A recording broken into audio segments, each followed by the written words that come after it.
Guys, and that's what's happening.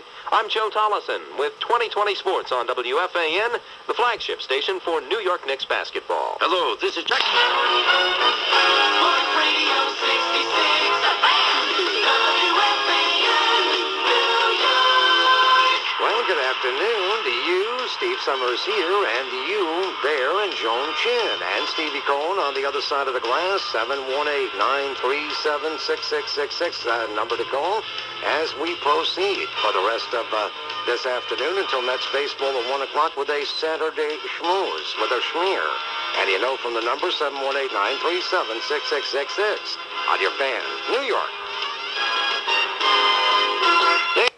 Radio 66, WFAN, New York. All right, 12:25 and 40 seconds, just in case your clock and your watch not working. Steve Summers this Saturday morning/afternoon sitting in for the Angry Puppy until 1 o'clock at Mets baseball.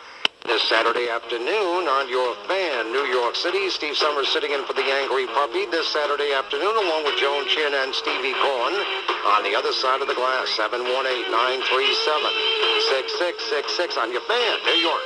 You can talk about your team all year round on the Fan. Sports Radio 66, WFAN, New York. The sports leader, Sports Radio 66, WFAN, New York.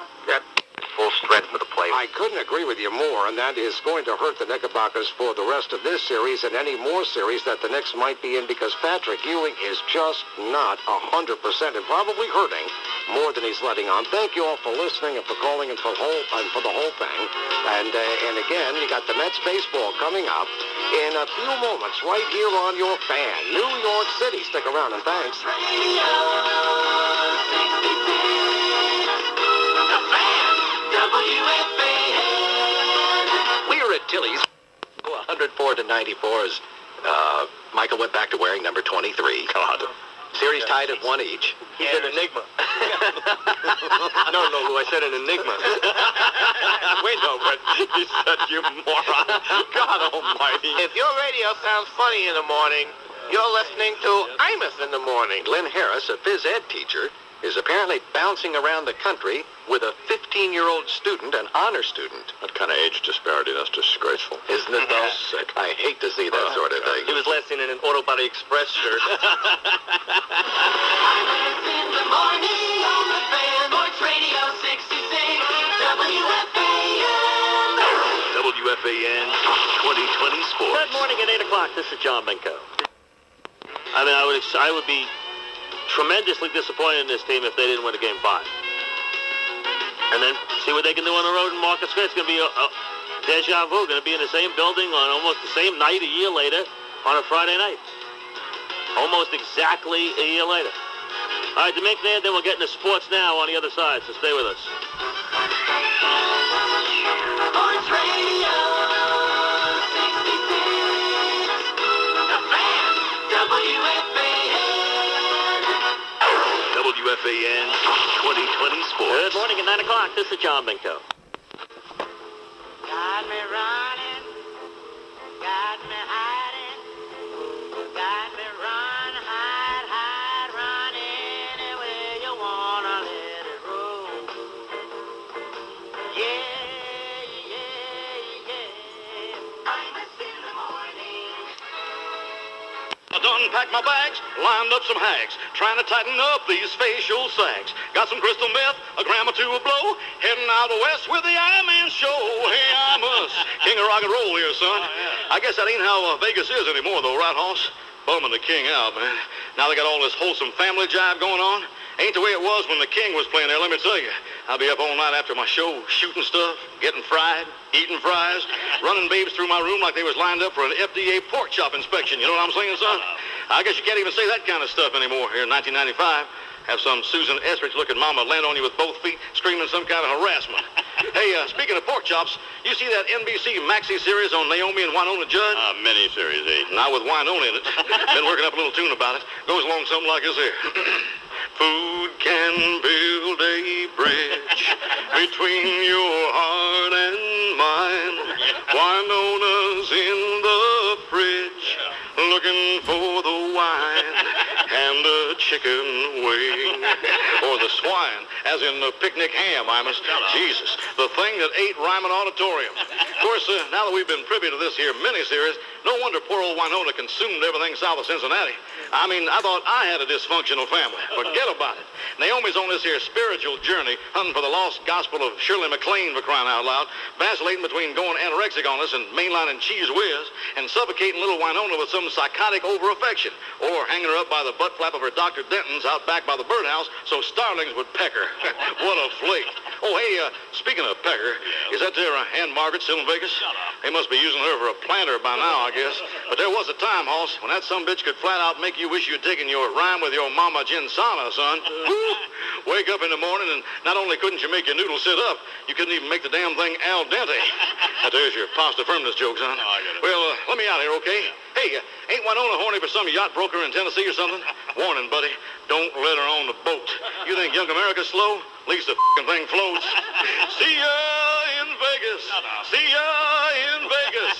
See ya in Vegas. Hey, Bubba, what are you watching? Love Can Build a Bridge, Beavis. The Naomi and Winona Judd story. This sucks. It's a heart-wrenching tale of a farm girl who... From the looks of that one, it must have been a dairy farm. Well, Winona's a mite hefty, but that Naomi makes my knees knock. Isn't there anything else on? I'd rather watch a test pattern than some cow singing country music. Now, Beavis... Why, Nona? Didn't she used to go out with some boat salesman? Well, I think I may have docked his dinghy in her port once or twice. But then again, from what I hear, most everybody in the CMA has. What's the CMA? The Cow Mooing Association? No, Beavis, it's the country music. Oh, look, here's the part where Naomi's got to retire because of her liver problem. What was the problem? That porky daughter of hers eat it? Eat this, you little dork. Love can build a bridge. Winona can make it collapse. I'd gladly walk across the desert with no shoes upon my feet to share with you the last bite of bread I had to eat. I would swim out to save you in your sea of broken dreams, but all your hopes are sinking. Let me show you what love means. Love can build a bridge between your heart and mine. Love can build a bridge. Don't you think it's time? Don't you think it's time? Imus in the morning. Imus in the morning. In your shorts, 2020 sports. Dennis Connor laments his America's Cup loss. Good morning. This is Mike Breen with sports. Connor not only lost, he got swept. Dennis Connor, fat loser, by the New Zealand Black Magic 5. Hey, Beavis, I'm going to go out on the links and hit a few balls. Want a caddy for me? I hate golf. Golf sucks. I like it. It's relaxing. Helps me think. Golf is for homos. No, it's not, Beavis. Oh, yeah? I heard that CBS golf dude Ben Wright said that the LPGA is full of lesbians. Not true, Beavis. So where did all those lesbian golf words come from? Lesbian golf words? Like what? Bogeys.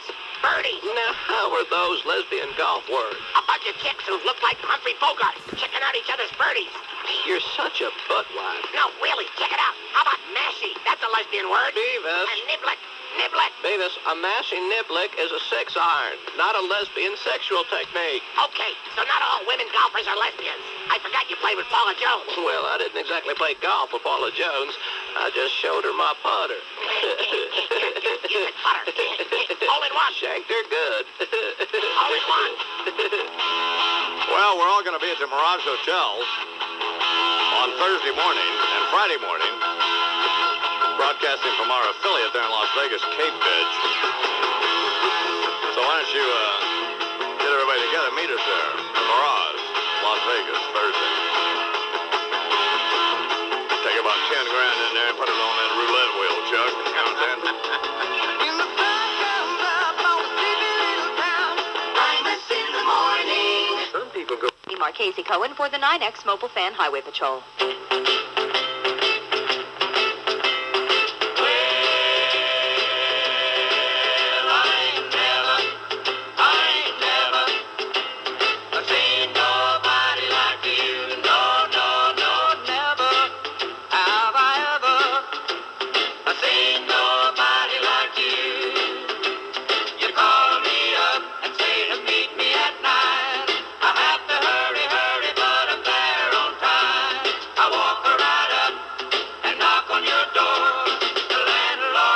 she ain't here no more. I ain't never, oh darling, I seen nobody like you. But I love you, yeah, I love you. I love you just the same. Imus in the morning. In from the corner, which was an ungodly shot to put him up 3, and he made free throws. They could not stop Olajuwon, and they just made bad play after bad play on offense. Blew a 7-point lead with 4:20 to play, and now the Suns are clobbering the Rockets. Coming back. Mike and the Mad Dog, Sports Radio 66, WFAN. What a winner trip vision of you guys. The idea is that Mike, I went out and got a fax machine. Fax machine broke down. Went on the fritz. Called the repairman to fix it. You know what he got there? 9 minutes later is when he got there, Mike. I can't fax anymore. That's a laugh, mate. See, the idea of these guys was not to do impersonation of us. It was actually to do a 4-minute cast. Get on the air. That's exactly right. So these guys obviously lost. Now, later on in the 4 o'clock hour, you got any other one, Bob? You got one more to throw in there?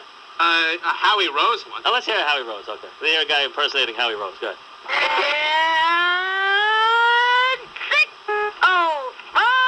What do you say? Reggie Vickram here with you on the fence. Awful. We'll have a chance to yak things up here. That's 5, dog. Give me a second. 66. The kid is like 5 years old. You're killing him. That game was terrible, though, Mike, be honest. Now, those are the ones that didn't win, which gives you a little hope that they...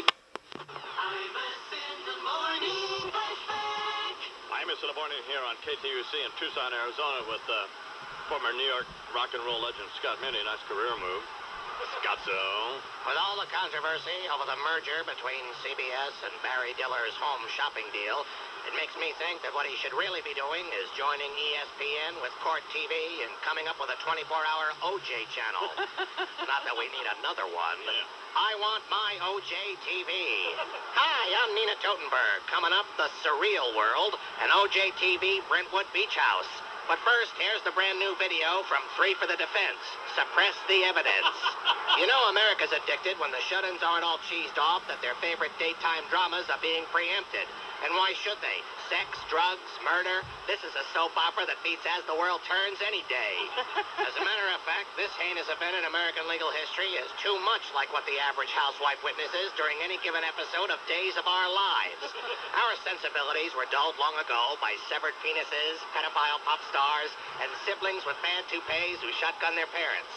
I just don't remember if I saw those things on CNN or Guiding Light. See, I can't decide if it's the programming on TV that's responsible for the blunting of the senses or the real-life news stories.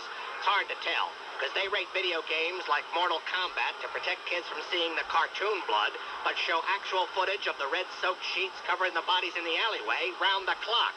We click our tongues in disbelief at the internecine violence in Colombia after their soccer teams lost to the U.S., but I guarantee you, if they don't start playing better, it won't be too long till somebody starts taking shots at the New York Mets. I tell you, for a second, I thought that the assassination of Andre Escobar was a programming move by the network, trying to entice people away from the O.J. story to watch World Cup soccer. Because unfortunately, hideous events like this are synonymous with great television. Let's face it, it don't get any better than this. The secret of the mysterious manila envelope was the hottest topic of conversation at backyard barbecue pits since Who Shot JR? And that only reminds me that the line between fantasy and reality is more blurry than ever. I mean, I saw the judge holding the envelope in her hands, and for a second, she could have been Monty Hall on Let's Make a Deal, asking Leslie Abramson if she wants that or what's behind door number 3.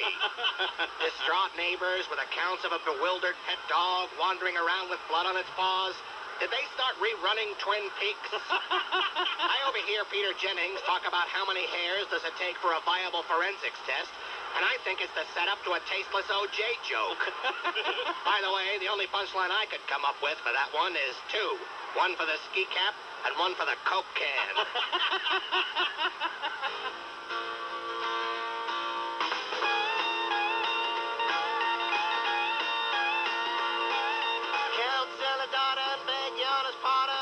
Fortune cookies say that Ito is a hard one, and D'Amato's also wasn't very apropos. Next day, tap dancing in the Senate floor show. Look out, Lance, give them all a second chance. Judge ain't the kind who likes to be patronized. Anyone connected with this case who ain't apologized. Every day there seemed to be another surprise.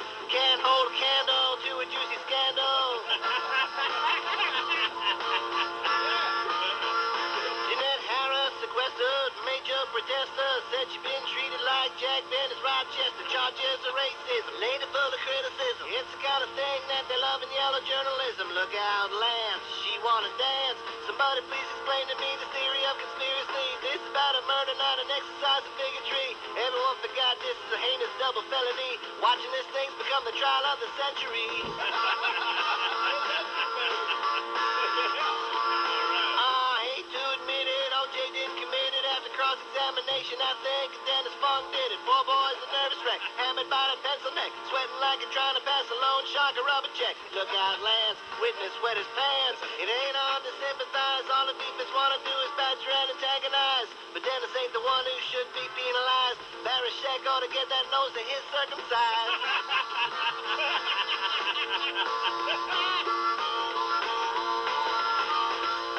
I really can't decide what's dumb and what's dumber. Kaylin's book or AC's 900 phone number. Can't win a hot seat, soon to be dead meat. Looks like a deadbeat, gotta move off the easy street. Look out, Lance, he got a big advance. Has he no dignity, publishing his diary? If he wrote a book, it ain't perjury, it's blasphemy. Kato better sign up with the William Morris Agency, cause the jury just got you a gig as an accessory.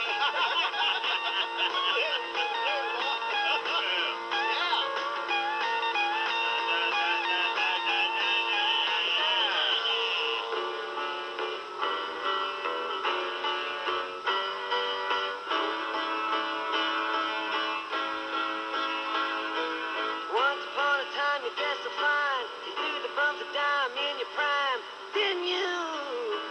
The voice is gone, man. You want to try it again? Imus in the morning. Casey Cohen for the 9X Mobile Fan Highway Patrol. All right, here now, Imus in Washington, Senior Military Affairs Advisor, the late General George S. Patton. At 8, you people have entered Counterintelligence Foreign Policy Seminar, Fox Union, Charlie Kilo, Yellow Ocean Union. If your credentials read something other than that, get out. Now then, we're here today to deal with foreign policy as expressed by the pant load in the White House, Bill Clinton. The purpose of titling this seminar Counterintelligence Foreign Policy is because the Clinton approach runs counter to any kind of intelligence I've ever been exposed to. Item, Haiti. Catch those lights, Private. Give me the overhead projection. This, people, is Hispaniola, Island, Caribbean, West Indies, satellite view. On this half, Haiti. On this half, the Dominican Republic. Border between the two runs right along about here. Nothing is supposed to cross it. Leaks like a f***ing sieve. Largely because Commander Pantload on Pennsylvania Avenue lacks the grit to get in there and plug it up. Yeah. Maybe he fears, people, that another half-baked nutcase will put our entire Department of State in jeopardy again by threatening to go on OptiFast or something. I don't know. But this is the only administration I've been familiar with in which the phrase, one shake in the morning, one at noon, and then a sensible dinner could be interpreted as being subversive. Pathetic. Yeah. Randall Robinson holding Bill Clinton hostage to a hamburger.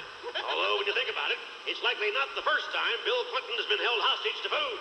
Nevertheless, it is piss-poor policy, people. Well, to think that this nation, with its magnificent military history, can be hustled by one crackpot on a liquid diet, or an island full of 20th century stragglers who import their petroleum products in old Clorox bottles, or, for that matter, some African country or the other whose economy is based on fly swatters and sand is preposterous. Well, so far as letting their populations flock into this nation is concerned, it is my position, people, that it's about time to roll up the red carpet. Yeah. We now give more services and taxpayer support to illegal immigrants, whining the only two words they've bothered to learn in English, political asylum, than we give to Americans in Appalachia. Yeah. The next time we stop a boatload off Florida, before we send them back, I say we give them a bunch of these weapons that are falling out of the hands of criminals as a result of the Brady Bill. Yeah. And tell them, congratulations, you're now an invasion force.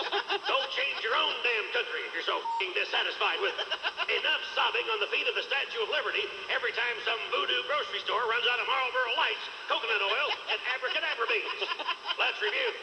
Chased out of Somalia, backed down in Haiti, ignored in Serbia, hoodwinked in Korea. Just who the hell is on the bridge, Bubba or Barney? Sad to say, people, but it appears to this soldier that we've gone from old blood and guts to old cut and run. But hey, I feel your pain. That is all.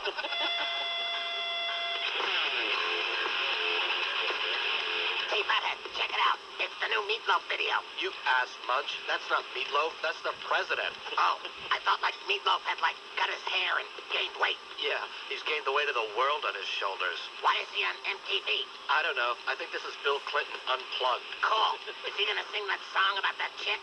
Layla.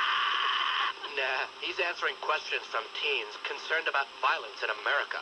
You know, to show how interested and involved he is with the youth of today. What's the matter with violence? Violence is cool. They certainly seem to enjoy it in Singapore. Yeah. You like spray paint Malaysia socks on a couple of cars and right away they like beat your ass with sticks. Yeah, and they like revive you after every smack. That's cool. Hey, rich American teen dude, wake up. Here's another one. Excuse me, but like, could I pass out now? My butt is bleeding. This Clinton violence thing sucks. Yeah, I think I'm like gonna get violently sick. Bring out Tabitha Thorin and the Gore Chicks. Yeah, and then we'll like make them get naked, and then we'll spray paint graffiti on them. No, wait, dude. I don't want anybody to pull down my pants and hit my butt with a stick. You're such a loser. So, why don't you kill me? Okay.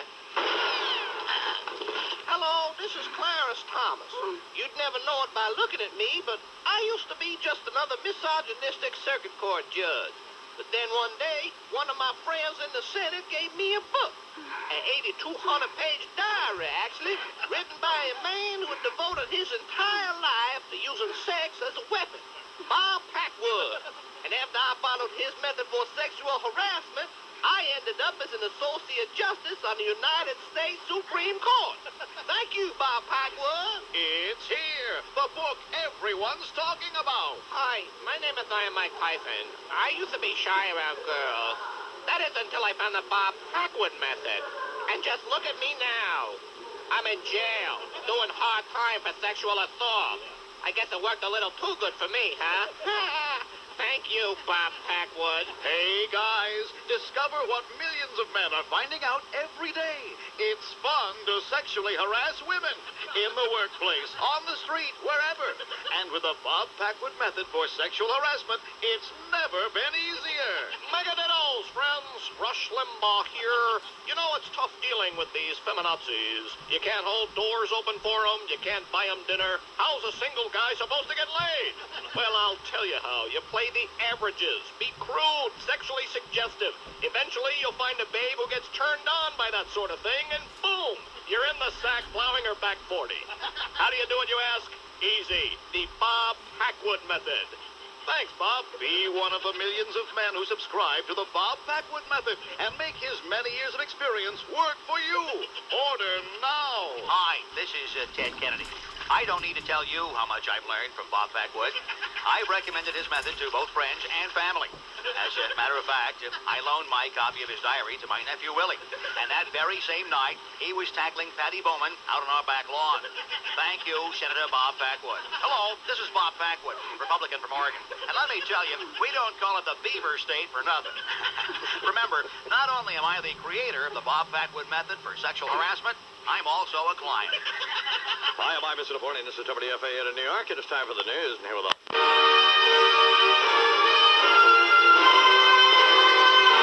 I'm Mr. Napoleon here with Scott Minnie with his commencement address for the class of 1995. Scott, sir? Well, gang, you've made it. All the hooky-dooky you've had to suffer through for the past 4 years has finally led you here. No more pulling all-nighters, mainlining Jolt Cola, cramming for finals in classes you never attended. No more purchasing term papers from graduate students, or walking around with cocktail weenies clenched in your buttocks to prove your allegiance to the fraternity of your choice. You've paid your dues, earned the right to sit here in these caps and gowns, looking like a bunch of fashion-challenged monks on their way to a costume party dressed as candle holders. As I look out over your eager faces, I have mixed emotions. Kind of like how I'd feel if I saw Linda McCartney going over a cliff in my new Cadillac. On one hand, I'm encouraged by the prospect of another wave of young, fertile minds entering the real world, about to apply the vast knowledge they've accumulated over the past 4 years towards the betterment of mankind. And on the other, I realize you're just another group of sheltered, shallow shitheads whose standards bearer is a reprobate named Love who fronts a rock band called Hole. I hate to tell you this, but although you may have satisfied all the educational prerequisites and requirements necessary to be included among this assembly, You are positively clueless about the real world and what it has in store for you. That's why I'm here to tell you, gang, the real world sucks beyond your wildest dreams. You may be intoxicated by the same wide-eyed optimism every graduate before you was high on, but I suggest you have another beer, take a deep breath, and settle in with some good old-fashioned resignation to the inevitable. The children of the 60s, whose children you are, were once seated in these very same places. And we all thought then, as you do now, that we were going to change the world. Wow, we were pretty successful, huh? Really made a difference, didn't we? Cleaned up the environment, fed the starving, put an end to war. Man, if we knew then what we know now, we wouldn't have wasted so much energy trying to save humanity and spent a little more effort looking into investment opportunities.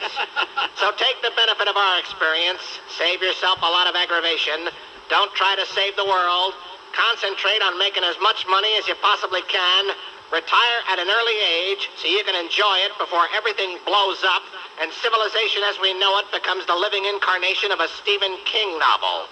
And hope that your kids aren't just another addition to the endless stream of life's major disappointments like you all turned out to be. Oh, it's crying again. You're gonna leave me. I can see that faraway look in your eyes. I can tell by the way you hold me, darling, that it won't be long before it's quiet time. I'm a in the morning just for the 20-20 sports. Ground ball hit to third, fielded by Bonilla, throws to second, and the Mets have won the ball game. Another exciting night at Shea Stadium. Good morning. This is Mike Green with sports. Hall of Famer Bob Murphy, the call of the Mets' 5-3 win over the Expos.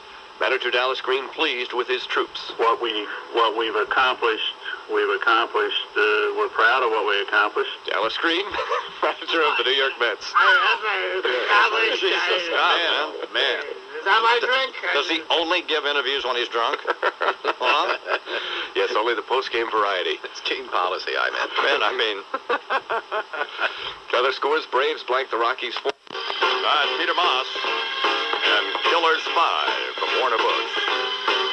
He become up.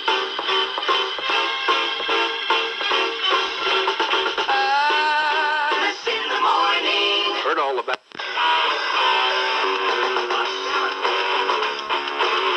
13 of the hour. A little green OJ. It's also with the child. O.J. Simpson's late denial. I hate the sport of ball. If he's not guilty, why'd he run? If he ran into the bank when they declare mistrial. Martian needs time to prepare. Not a question, just a hair. Doesn't matter what was bad at all over Hollywood. If you're on court TV, it's crucial to look good. Funny how it all shakes out. No shadow of a doubt. OJ's looking out.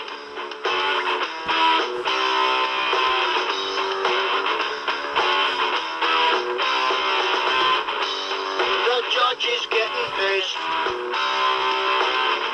Another juror gets dismissed. Conflagration, allegation, jury room is a plantation. Most TV cameras are so damn hard to resist. Check out that Barry Shack. Don't his nose look like a dick? I can't watch him in the courtroom beating up on tennis balls. His face is like the jury, they both seem to be hung. Funny how it all shakes out. No shadow of a doubt. OJ's looking out. OJ's looking out. Do you have the time to listen to me whine about nothing and everything all at once? I am one of those melodramatic fools, neurotic to the 7 silly hour. Cohen for the 9X Mobile Fan Highway Patrol. I'm Imus in the morning. Peter Moss is coming up, and so Elvis. You know I can be found sitting home all alone. If you can't come around, at least please telephone. Don't be cruel. Too hard is true. Baby, if I made you mad for something I might have said, please forget my past. The future looks bright ahead. Don't be cruel. Too hard is true. I don't want no other love, baby. It's just you I'm thinking of. Imus in the morning. To try to explain it, which I've heard people do. You know, why do you think that it would be you? Is it because he doesn't sing dramatically much better than, say, George Strait, or like those nerds from Shenandoah or Diamond Rio or Little Texas? Alan Jackson. I mean, or Alan Jackson. Sure. Somebody should whoop them. They should be Billy Club. They should be just whooped. They should be caned. Absolutely. If your radio sounds funny in the morning, you're listening to Imus in the morning. Garth has it going on. Yeah. It's happening. It's, well, you know, somebody's buying these records, man. You bet. Who's buying these records? People who love the Garth man. People with 1, 2. God. Imus in the morning. Sports Radio 66, WFAN. Go train. I sure did. Coming back. Mike and the Mad Dog. Sports Radio 66, WFAN. Here now from NBC Sports, Don Cricky. Good morning, Don. Good morning, I'm in. Have you ever done women's golf? I have.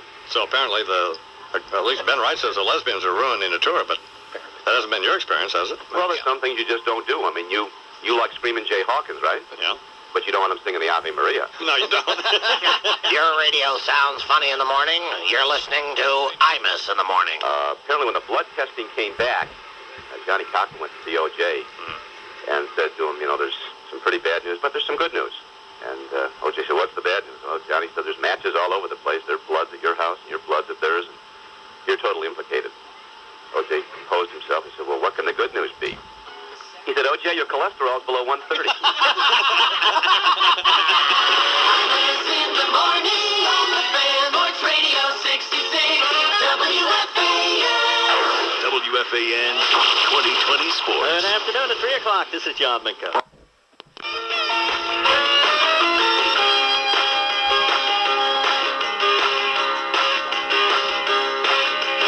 Mike and the Mad Dog. Sports Radio 66, WFAN.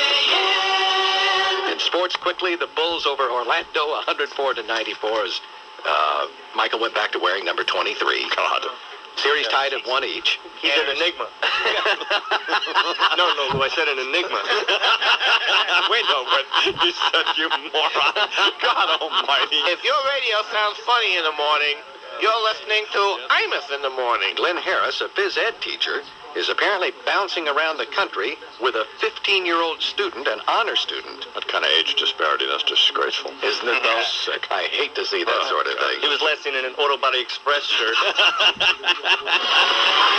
in the morning on the fan. Sports Radio 66, WFAN. WFAN 2020 Sports. Good afternoon at 5 o'clock. This is John Minko. To our dismay, by the way, but nevertheless, it's now been made formally, I understand. Yes. We have formally appointed Senator Strom Thurmond. Who will continue, hopefully, in the tradition of Richard Nixon in performing, for lack of a better word, essays, yes, on this most stupid program. Thoughts on the headline issues of the day, basically. Yeah, okay. Certainly. How come I wasn't consulted on this? Hey, now let's go live, Bill. Pass the Texas down my brother Fred. I'm his Fred. Hey, you know, I could have told you were big in Washington. You could have? Yeah, I know.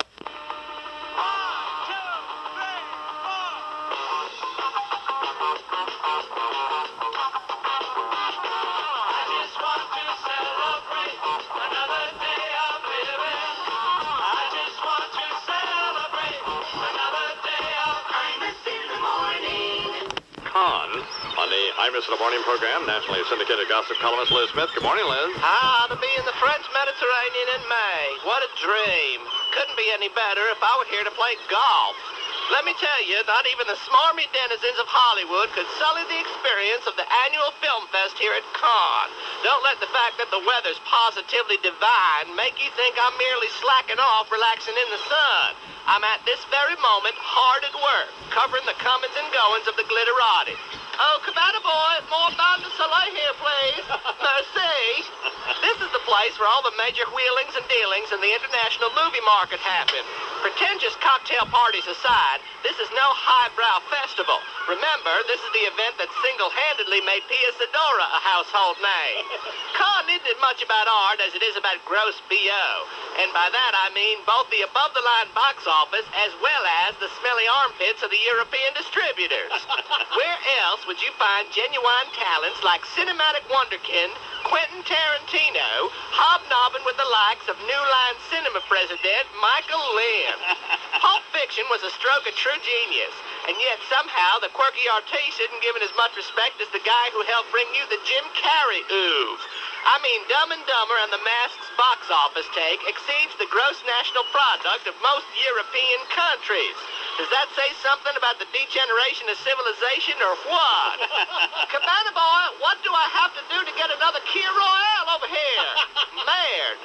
It's sad but true, one of the most powerful men here at Cannes is the man responsible for not just Jim Carrey's special brand of fart humor, but Freddy Krueger and the Ninja Turtles. Got a stupid, high-concept idea for a film? Mike's your godfather. He'll make you an offer you'd have to have a massive head wound to refuse.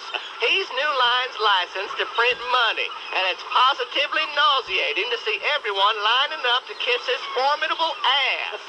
But then again, that's the nature of the beast. It's a dirty job, and Lynn is all too happy to do it.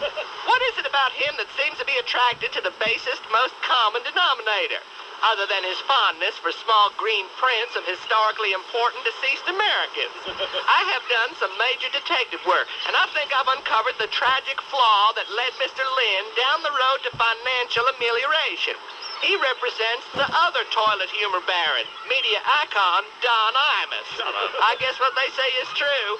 Misery loves somebody who can market him successfully. Cabana boy, do my back. Special night at the Basketball Hall of Fame at Springfield, Mass. 7 new members inducted, including Cheryl Miller, the great women's player, who gave a heartfelt speech. My father's philosophy was very simple. There were 3 B's: books, basketball, and the Bible. And bitches. I know. It'd be 4 B's. Money, you know what I'm saying? If your radio sounds funny in the morning, you're listening to Imus in the morning. Jesus, God almighty. I mean, what goes on in your head? Huh? Nothing. What are you thinking about? I mean, I'm thinking about your funeral most times. Imus in the morning. Sports Radio 66, WFAN. Future heavyweight champion of the world, Iron Mike Tyson. Good morning, champ. Please don't do that. I shouldn't be here. It's technically a violation of my parole being in an establishment that serves alcoholic beverages. You're not supposed to fraternize with other criminals, possess firearms, or drink. But I've been in prison for the past 3 years. I got a Tech 9 under my jacket, and I'm sitting here with you. So you know what I say? Give me some more damn vodka. And give Scarecrow Boy here some more soy milk. The world's very different since I was last a free man, Mr. Chump, I can tell you that. Brother Ali and me was talking about it just the other day. We was having this discussion about how the world is so much more complex. Boy, I thought I was confused. He knows his brain cells by name. For example, I asked him what he thought about this militia. He said he didn't even know the bitch. Hey, speaking of current events, I gotta ask you a morals question. Go ahead. If he did it, and everybody knows he did it, if it's plain fact and common knowledge that he did it, how come it's a problem? Let everybody vote and let's be done with it. I'm tired of hearing about him. Wait a second, I lost my train of thought. I can't remember. Was I talking about Henry Foster or O.J.? I guess it's 6 of one, half a dozen of the other. Yeah. Except one of the murderers used to play football. I thought my trial was an enormous deal. This O.J. thing is better than the Cirque du Soleil. Yeah. I mean, everybody's cashing in, especially the periodicals. Dog Fancy did a story on the Akita.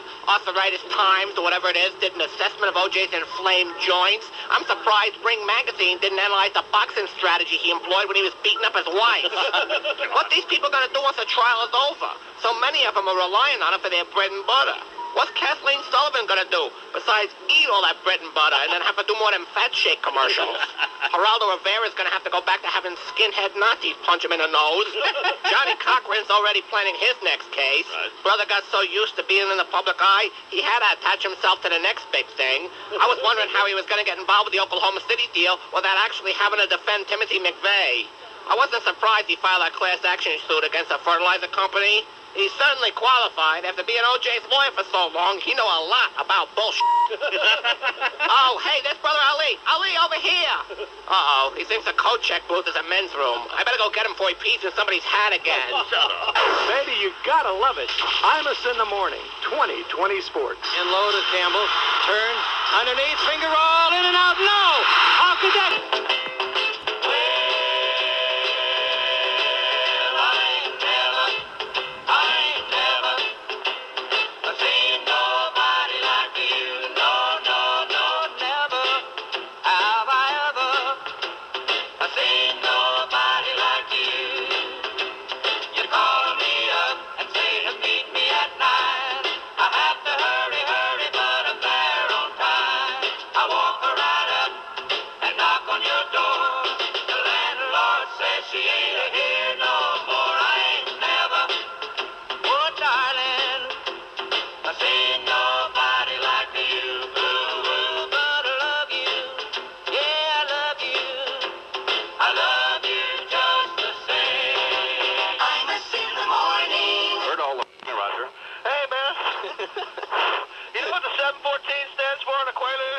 No. I don't know either. I was hoping it was the area code for the number you called to get more.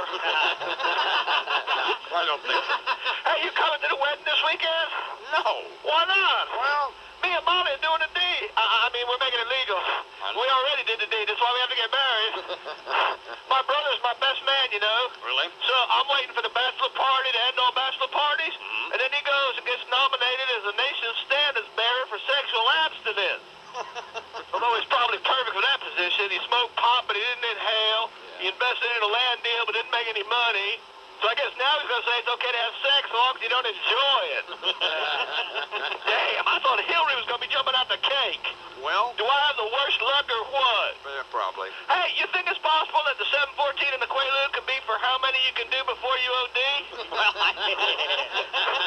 if that be the case, I need to take me another 11. All right, here's Pat O'Brien filling in for, this is really something, isn't it? Pat O'Brien filling in for Mike Breen? That's it. This is very, very hardcore here. Imus in the morning, 20/20 Sports. Dribbles through traffic. Stoudemire through 3 guys, through 4 guys as he got away from Morton.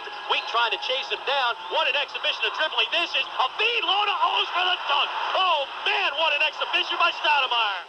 The top seeds come out on top. Good morning. This is... Pat O'Brien. Oh, there's a blank there. This is Pat O'Brien. Appropriate. That was Chuck Cooperstein with the play-by-play on CBS Radio. As number 2 seed Arizona defeated...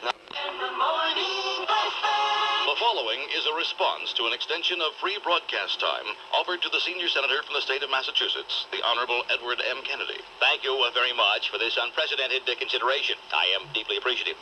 Let me begin by saying to my Bay State constituents, thank you.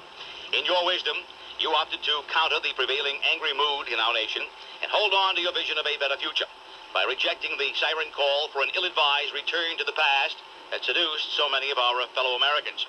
And now, though some might find this startling, let me add a heartfelt thank you to an individual to whom I owe the deepest debt of gratitude, a man without whom I might very well not be making this statement to you today. Yes, Don Imus, it was your endorsement in the closing hours of my campaign that sealed victory for me, that assured I would triumph in what until that moment had been the closest, most difficult campaign of my public service career. I, man, if I may call you I-Man, I am eternally indebted to you and your exemplary radio program. We stand, you and I, as an island of hope in this great national moment of change. Change that I fear portends a terrible path ahead of line item vetoes, balanced budgets, youngsters with heads bowed in prayer, and all the rest of the sinister provisions of the Republicans' contract for America. I-Man, I know that we, you and I, have had some bumpy relations in years gone by. The roads we shared often diverged. I know that I was frequently a target of joshing, barbs, and the occasional injudicious jest, in my view. Some of these I deserved. Some of these I did not. However, my shoulders are broad. I know, so is my abdomen. Beat you to it, I-Man. And how good that we are now able to chuckle together at our foibles. You, the superstar radio host, me, the venerable servant of the people. This is a day, a moment, that has been far too long in arriving. So let me just ask, could you hear me, I-Man? Well, yes, Senator, I can hear you fine. Good. Then hear this. I say, let the word go forth from this time and place that any and all differences that existed between us in times past have now left there, relegated to a former day. And we look straight ahead, you and I, to a new era of accommodation, cooperation, and may I say it, yes, affection. And I only hope I'm not making you feel uncomfortable. No. The past is past. Old animosities are buried. The Ted Kennedy animosity is forgotten. And I can only say I agree, Senator. But please, Teddy, just call me Teddy. All right, fine, Teddy. Bygones are bygones. Indeed they are. It's all of another time. It's pretty much over with. I'd say the slate is clean. What'd you say, Senator? It's all water under the bridge? Yes, I guess now I would say that it's all water under the you miserable, stinking asshole.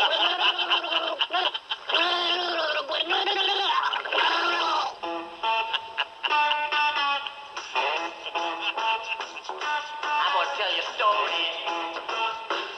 I'm gonna tell you about my town. I'm gonna tell you a big bad story, baby. It's all about my town.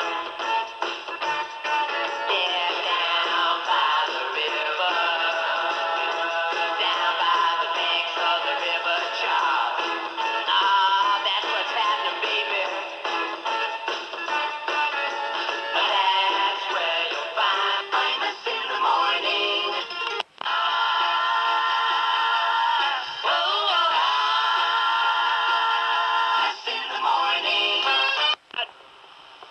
Gene from Carson, California. Good morning, baby.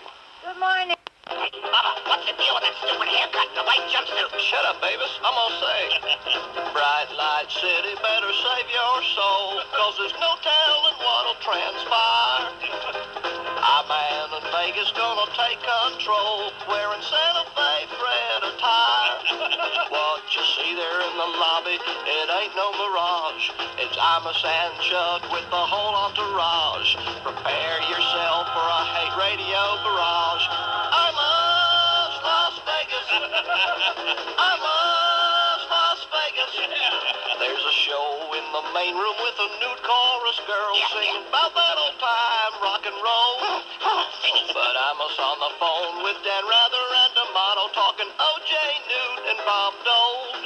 At the crap table, somebody just won again. He's a crap. Iman's in his room watching CNN, waiting for equal time with Mary Madeline in Imus Las Vegas. Imus Las Vegas. Hideous Vegas with the Wayne Newton Donka Shane and Imus still complaining. Doing the show is so tough. Hideous Vegas, where you'll find that your best bet is he'll drop another stop set. I tell you, folks, it really can't suck enough. He sucks. How I wish that Siegfried and Roy could make this plant load disappear. What a bunch of mouths. UNLV look like choir boys to me now that Imus in the morning is here. If you need me, I'll be by the slotting machines with a blonde and a redhead brunette in between. My man, are you sure that they're over 18? Imus Las Vegas. Imus Las Vegas. Imus Las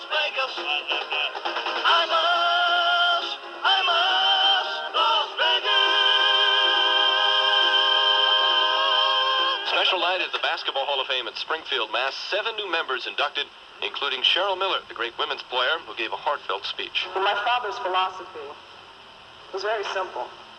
There were 3 B's: books, basketball, and the Bible. And bitches. I know, guys. It'd be 4 B's. Money? You know what I'm saying?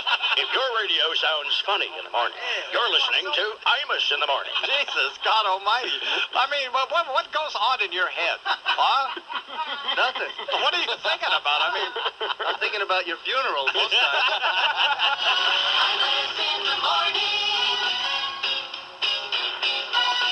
Sports Radio 66, WFAN. More time tomorrow to talk about the Mets, folks. A little tight on time because of our contest. Come back, talk about the Knicks, talk about the Rangers in the last hour on the Fan. Mike and the Mad Dog, Sports Radio 66, WFAN. Imus in the morning. The following is a paid political announcement from the senior senator representing the state of Massachusetts, the Honorable Edward M. Kennedy. Thank you. And my fellow Americans, it is with heavy heart that I address my thoughts to you today. Ever since the election of November 8th, I have been carefully reflecting on the nature of the national mood that was expressed that day. It is now clear to me that although I managed to win my race against a determined challenger here in the Bay State, dissatisfaction with my Democratic Party is broad and deep in the land. Suddenly, ideas for strengthening society by limiting government are breaking out all over. Yes, Americans have wearied of the governance model I have always represented. Fat, inefficient, arrogant. A government that usurps private property rights and destroys jobs on behalf of endangered lizards, bugs, and weeds. Well, as you know, above all, I am a Kennedy and a survivor, as I demonstrated in this past month's election. So it should come as no surprise that I have made a judgment about what next I must do in order to ensure and maintain my political viability now and in the future. While this may be troubling for some of you who invested your vote in me, I have no options. And so, let the word go forth from this time and place that I, Ted Kennedy, as Richard Shelby before me, am switching to the Republican Party. Jesus, could you pass me that Chevys? No, the glass, just give me the bottle. Thank you. While some may accuse me of a certain infidelity, may I remind you, it won't be the first time.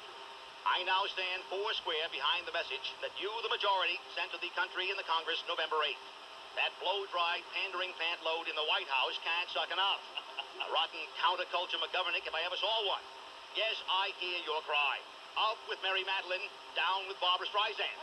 In fact, if there is a God, then Ms. Streisand, as we Republicans like to say, will inhale herself through that Webb Hubble-sized schnoz hanging off her face and thus suck herself out of existence.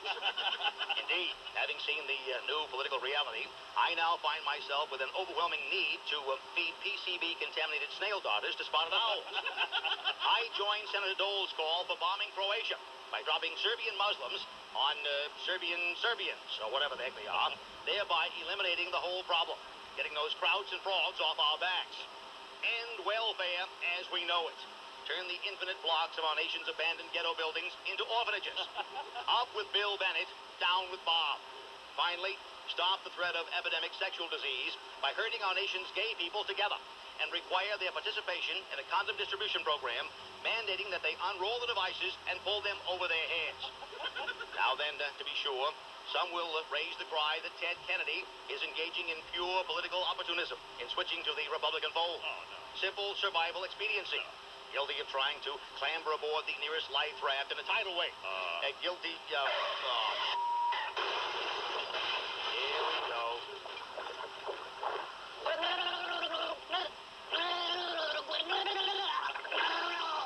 Yeah, some things never change. I wonder if Newt's up for some babes.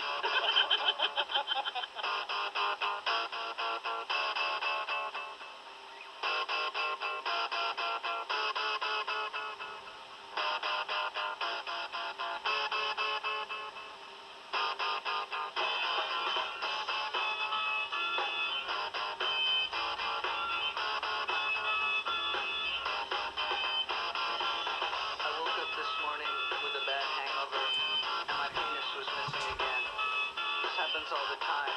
It's detachable. This comes in handy a lot of the time. I can leave it home when I think it's going to get me in trouble, or I rent it out when I don't need it. But now and then I go to a party, get drunk, and the next morning I can't, for the life of me, remember what I did with it. First I looked around my apartment and I couldn't find it, so I called up the place where the party was. They hadn't seen it either. I asked them to check the medicine cabinet, because for some reason I leave it there sometimes, but not this time. So I told them if it pops up to let me know. I called a few people who were at the party, but they were no help either. I was starting to get desperate. I really don't like being without my penis for too long. It makes me feel like less of a man, and I really hate having to sit down every time I take a leak. After a few hours of searching the house, calling everyone I could think of, I was starting to get very depressed, so I went to the Kiev and ate breakfast. Then as I walked down 2nd Avenue towards St. Mark's Place, where all those people sell used books and other junk on the street, I saw my penis lying on a blanket next to a broken toaster oven. Some guy was selling it. I had to buy it off him.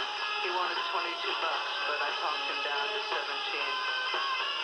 I took it home, washed it off, and put it back on. I was happy again. Complete.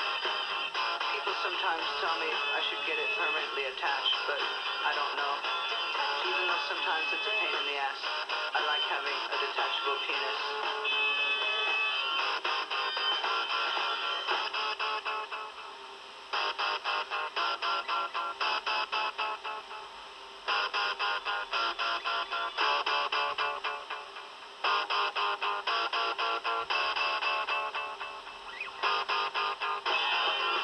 I woke up this morning, put my radio on, and my Imus was missing again. This happens all the time. He's detestable. He likes to yell and scream at people until they're ready to cry or kill themselves or seek counseling. This comes in handy a lot of the time, like when they threaten to take the local stations off the Connecticut cable, or when some larger-than-life public figure gets too big for his britches and then tries to suck up to the I-Man for retribution and gain back his popularity. I like that.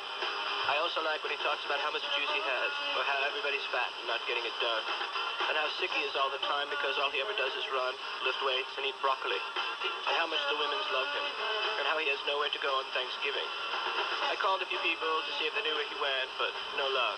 They weren't home, and they didn't have their answering machines on. And besides, I think they listened to WBAI instead. I was starting to get desperate. I really don't like being without my Imus for too long. It makes me feel a lot more relaxed and good about myself. And I really hate having to go through an entire day without someone telling me how fat and stupid I am. After a few hours of searching the house and calling everyone I could think of, I was starting to get very depressed, so I went to Casa Miguel to get a lip lock on a chimichanga. And right outside the restaurant, I saw my Imus lying on one of those mattresses from that place where you call and they'll deliver it right to your house 2 hours later. He was just sitting there in an Auto Body Express El Paso, Texas t-shirt next to a Vermont teddy bear and an empty bottle of Buckler. He made me buy the shirt off him. He wanted $22, but I got him down to $18.95, including shipping and handling. I took it home, washed it, and put it on. He said I looked fat and stupid in it. I was happy again. Complete. People sometimes tell me I'm a little too attached, but I don't know. Even though most times he's a pain in the ass, I kind of like that detestable Imus.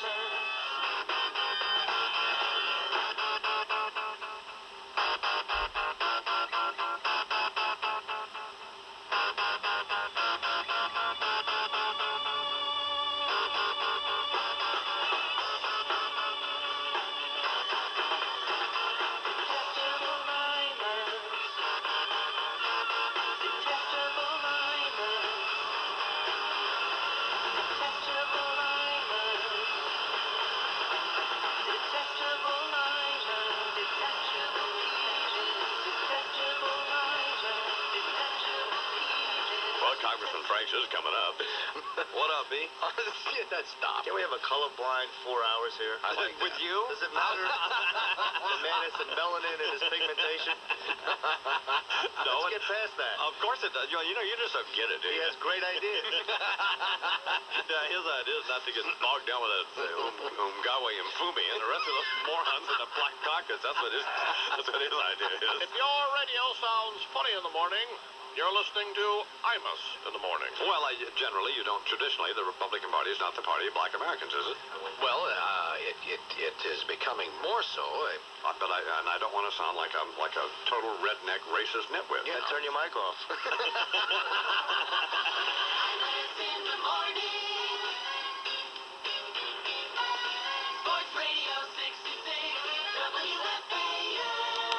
Jesus, first the doobies and now this. Has the whole world gone mad? You may think that I'm just a crusty, uncaring, brittled old curmudgeon, but I have feelings too. And now I'm being asked to live with the threatened breakup of Wilson Phillips. Well, like you, I'll try to be brave. Let's put our heads together for a moment and see if we can figure out whatever could have gone wrong. Does the phrase "no talent" have any play here? The vast hard fall of Wilson Phillips, dear reader, seems to be the direct result of CD-buying America recognizing for once that they'd been had, and that the daughters of a mama, a papa, and a beach boy were only that and nothing more, grafted onto the dim and fading memories of marginally more gifted parents. I guess they were their parents. Right. In the case of Carney Wilson, I don't know. She looks just a little too much like the late Sam Kinison to suit me. Oh, well. Now, I know that the New York Times the other day officially declared fat jokes to be the inelegant self-indulgences of the unrefined. Right. So in order not to offend the Times or its learned readership, I won't say Carney's overweight. Good. And that's a real strain for me when it's obvious that this woman should at the very least have load limits posted on her.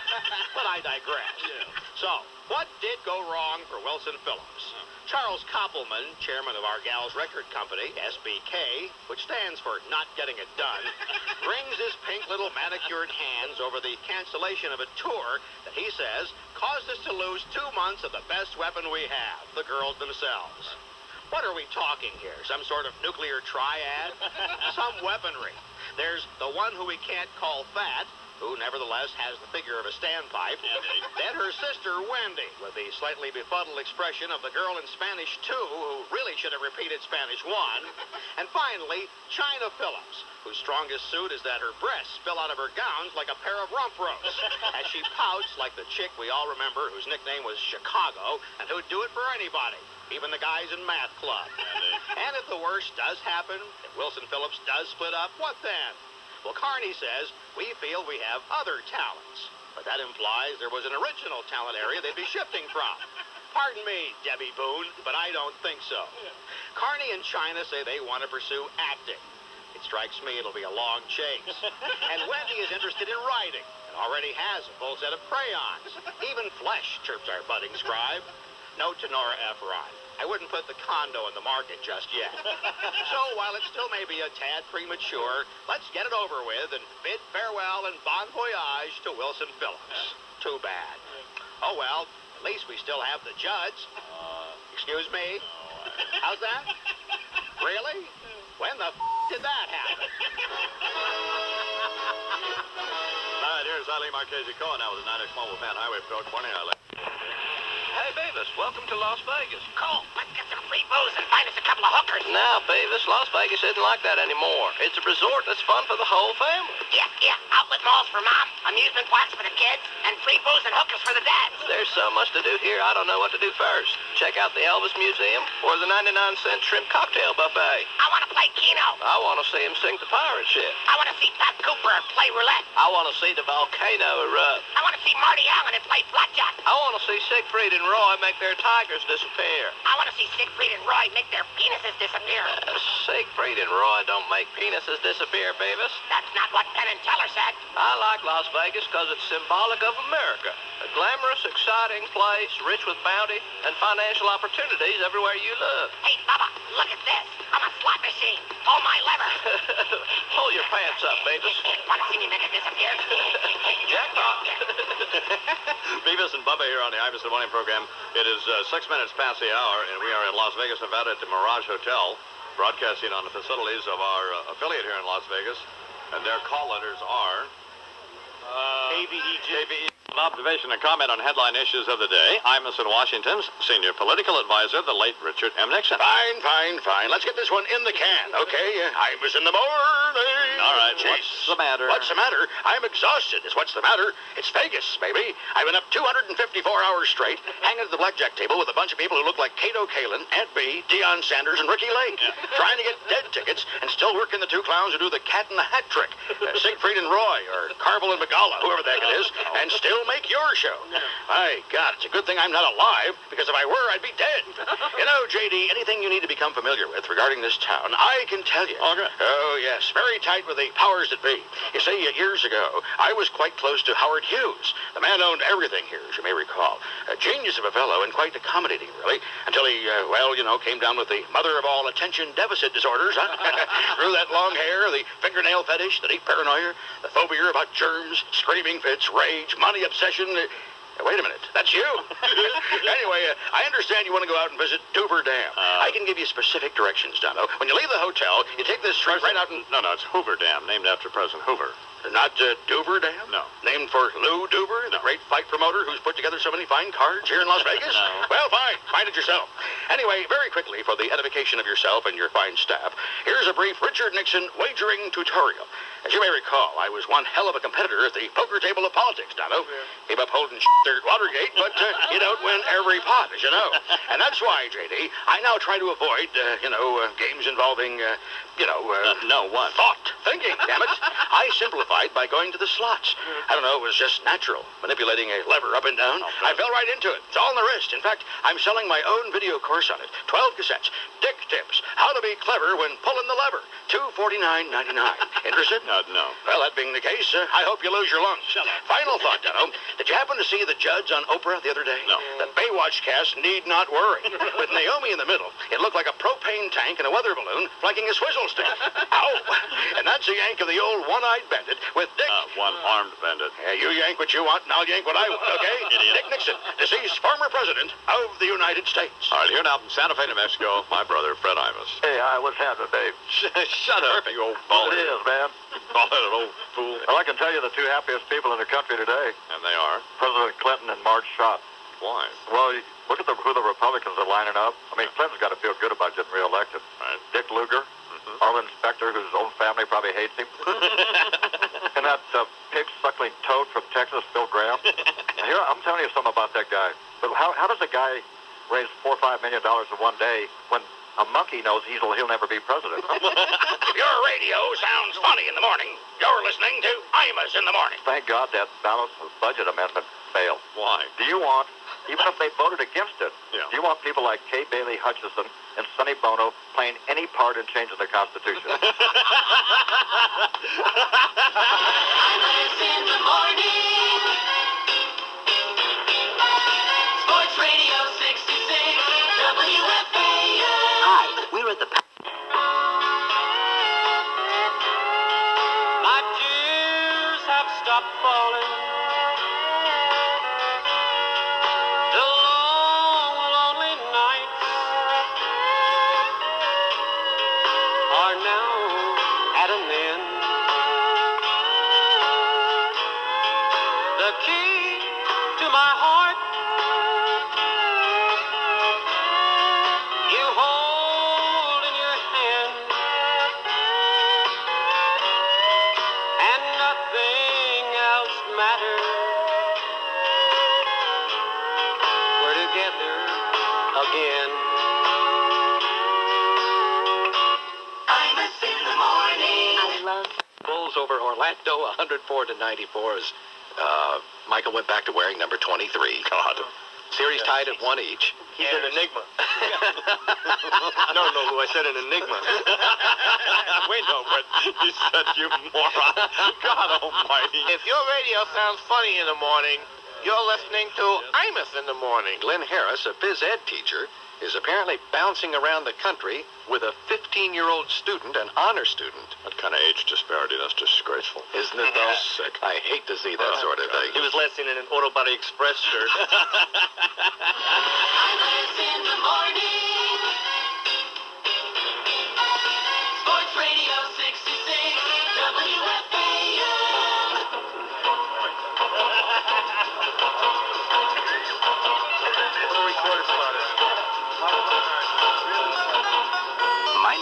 presents the heavyweight. I don't care if it rains or freezes, as long as I got my plastic Jesus riding on the dashboard of my car. I can go 100 miles an hour as long as I got the almighty power stuck up there with my pair of fuzzy dials. Hallelujah! Hallelujah! Hallelujah! Can I get an amen? Amen! Amen! Amen! Hi, friends!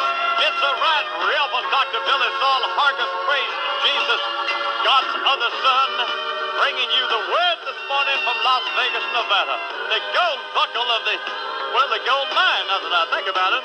I traveled here today, much as that distant voyage of St. Paul on a journey of correction. On a journey to fix up some egregious behavior. I had heard the rumors of old, dearly beloved, of iniquitous conduct.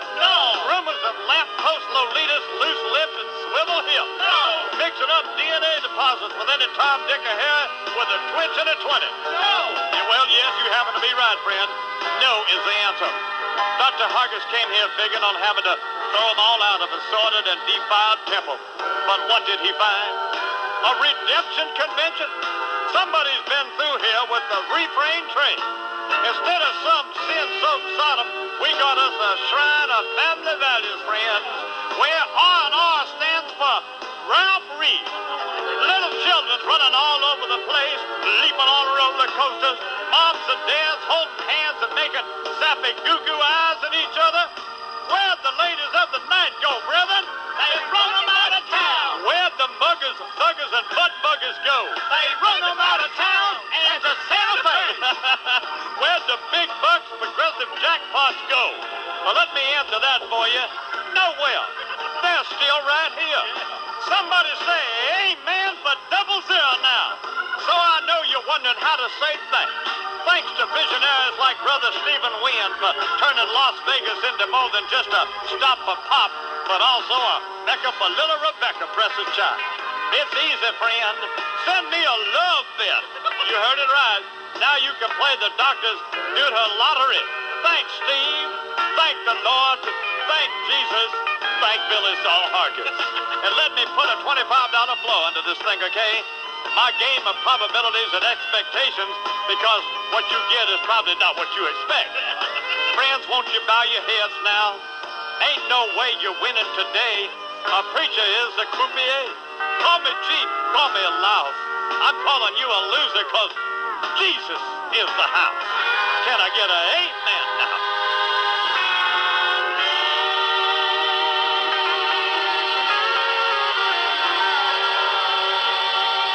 It was set on the greatest day that... Without taking out more. Well, they're still not winning this series either, Well, so maybe that's true. we'll see. And Thorpe's got his ring up in Portland. Mike and the Mad Dog, Sports Radio 66, WFAN. They say there's a story. Yelling at Bennett Salvatore. Mike and the Mad Dog, Sports Radio 66, WFAN. Oh, well, I done packed my bags, lined up some hags, trying to tighten up these facial sags. Got some crystal meth, a gram or two of blow, heading out west with the I-Man show. Hey, Imus, king of rock and roll here, son. I guess that ain't how Vegas is anymore, though, right, Hoss? Bumming the king out, man. Now they got all this wholesome family jive going on. Ain't the way it was when the king was playing there, let me tell you. I'll be up all night after my show, shooting stuff, getting fried, eating fries, running babes through my room like they was lined up for an FDA pork chop inspection. You know what I'm saying, son? I guess you can't even say that kind of stuff anymore here in 1995. Have some Susan Estridge-looking mama land on you with both feet, screaming some kind of harassment. Hey, speaking of pork chops, you see that NBC Maxi series on Naomi and Winona Judd? Mini-series, eh? Not with Winona in it. Been working up a little tune about it. Goes along something like this here. Food can build a bridge between your heart and mine. Winona's in the fridge, looking for the wine and a chicken wing. Or the swine, as in the picnic ham, Imus. Jesus, the thing that ate Ryman Auditorium. Of course, now that we've been privy to this here miniseries, no wonder poor old Winona consumed everything south of Cincinnati. I mean, I thought I had a dysfunctional family. Forget about it. Naomi's on this here spiritual journey, hunting for the lost gospel of Shirley MacLaine, for crying out loud, vacillating between going anorexic on us and mainlining cheese whiz, and suffocating little Winona with some psychotic over-affection, or hanging her up by the butt flap of her Dr. Denton's out back by the birdhouse so starlings would peck her. What a flake. Oh, hey, speaking of pecker, is that there Ann Margaret still in Vegas? They must be using her for a planter by now, I guess. But there was a time, Hoss, when that sumbitch could flat out make you wish you'd taken your rhyme with your mama Ginsana, son. Wake up in the morning, and not only couldn't you make your noodles sit up, you couldn't even make the damn thing al dente. Now, there's your pasta firmness joke, son. Well, let me out here, okay? Hey, ain't Winona horny for some yacht broker in Tennessee or something? Warning, buddy, don't let her on the boat. You think young America's slow? At least the thing floats. See ya in Vegas. See ya in Vegas. See ya in Vegas. Hey, Bubba, what are you watching? Love Can Build a Bridge, Beavis. The Naomi and Winona Judd story. This sucks. It's a heart-wrenching tale of a farm girl who... From the looks of that one, it must have been a dairy farm. Well, Winona's a mite hefty, but that Naomi makes my knees knock. Isn't there anything else on? I'd rather watch a test pattern than some cow singing country music. Now, Beavis... Why, Nona? Didn't she used to go out with some boat salesman? Well, I think I may have docked his dinghy in her port once or twice. But then again, from what I hear, most everybody in the CMA has. What's the CMA? The Cow Mooing Association? No, Beavis, it's the country music. Oh, look, here's the part where Naomi's got to retire because of her liver problem. What was the problem? That porky daughter of hers eat it? Eat this, you little dork. Love can build a bridge. Winona can make it collapse. It's like the happiest moment of my life was to walk in to this hotel this morning and find out that Phil Graham had put up money to finance a porno movie. I mean, what? It's Phil Graham. Did you hear the news? You hadn't heard? The news was announced. Senator Phil Graham? Yes. Senator Phil Graham, who just yesterday spoke with Ralph. Hey, boy, you better watch what you're saying. You're going to get yourself in trouble. They're going to come get your ass. Steve Wynn doing Mudbone. If your radio sounds funny in the morning, you're listening to Imus in the morning. So the station we're on in Las Vegas, they run my program for 7 hours. Then they have the O.J. Simpson trial. So, and then they have Yankee games. What kind of format is that? They should pipe it into Timothy McVeigh and make him start talking. Imus in the morning. Sports Radio 66, WFAN. Meineke presents the heavyweight champ.